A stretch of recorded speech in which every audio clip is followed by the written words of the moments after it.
হামের উপসর্গ নিয়ে সারা দেশে মৃত্যু হয়েছে আরও ৮ শিশুর। রাজশাহী মেডিকেল কলেজ হাসপাতালে হামের উপসর্গ নিয়ে মৃত্যু হয়েছে ৪ শিশুর।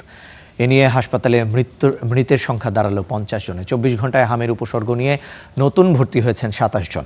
বর্তমানে হাম সন্দেহে এই হাসপাতালে চিকিৎসাধীন রোগীর সংখ্যা ১৩২ জন। এদিকে মালয়েশিয়া এবং ময়মনসিংহ এবং বরিশালের শেরেবাংলা মেডিকেল কলেজ হাসপাতালে হামের লক্ষণ নিয়ে মৃত্যু হয়েছে আরও ২ শিশুর।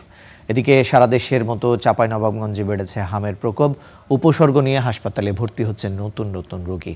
এ নিয়ে আরও বিস্তারিত জানবো। সহকর্মী মাহমুদুল হাসান তুষার আমাদের সঙ্গে যুক্ত আছেন চাঁপাই থেকে। তুষার, বর্তমান হাসপাতালের কি পরিস্থিতি এখানে এবং চিকিৎসা সেবাটুকু পাচ্ছে কিনা সবাই, সেটি জানাবেন।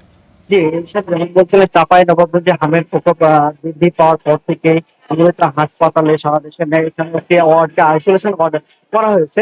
আমরা যেমনটি দেখা যাচ্ছে, এই যে আইসোলেশন ওয়ার্ডটি যেখানে করা হয়েছে, এখানে একটি ওয়ার্ডে যেখানে কয়েকটি বেড থাকার কথা, সেখানে বেড গুলো সরিয়ে নিয়ে রোগীদের রাখা হয়েছে গাদাগাদি করে। এই কারণে রোগীরা যেমনটি অভিযোগ করছিলেন যে এইভাবে থাকলে বাচ্চা সংক্রমণের মাত্রা আরো বেড়ে যেতে পারে। পাশাপাশি এই ওয়ার্ডে অনেকে আসছেন এবং যাচ্ছেন, এবং তারা যাওয়া আসার কারণে দেখা যাচ্ছে হামের যেহেতু ছোঁয়াচে রোগ, সেই কারণে আরো ছড়িয়ে পড়তে পারে।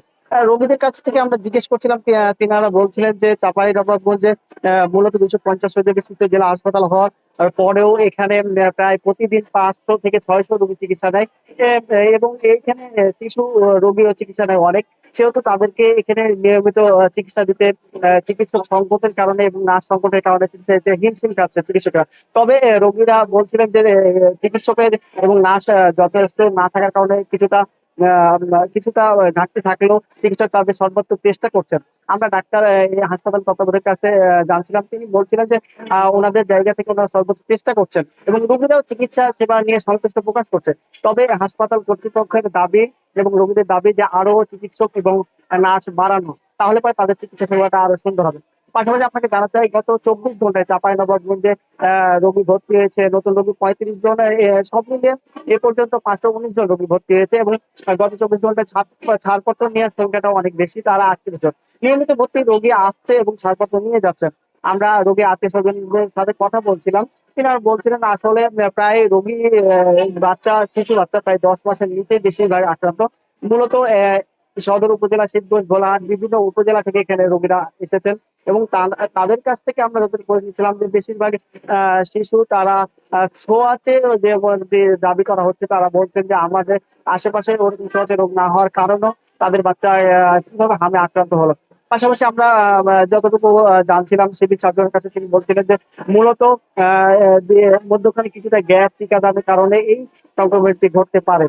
আপনাদের দেখাতে চাই যে এই মেঝেতে যে পরিমাণে গাদাগাদি অবস্থান করছেন, এইখানে আসলে রোগীদের চিকিৎসা সেবা আসলে প্রয়োজন মতো পাচ্ছেন না, তেমনটি অভিযোগ। পাশাপাশি আপনাকে জানা যায় যে চাঁপাইনবাবগঞ্জ সিভিল সার্জন যেমন বলছেন যে চাঁপাইনবাবগঞ্জে যে সংক্রমণের হার বৃদ্ধি পাচ্ছে, সেটা নিয়ন্ত্রণে খুব দ্রুত চলে আসবে, কারণ টিকাদান চলমান রয়েছে এবং টিকাদান কার্যক্রম চলমান থাকার কারণে সেটি দ্রুত সমাধান হবে তেমন আশা করছেন।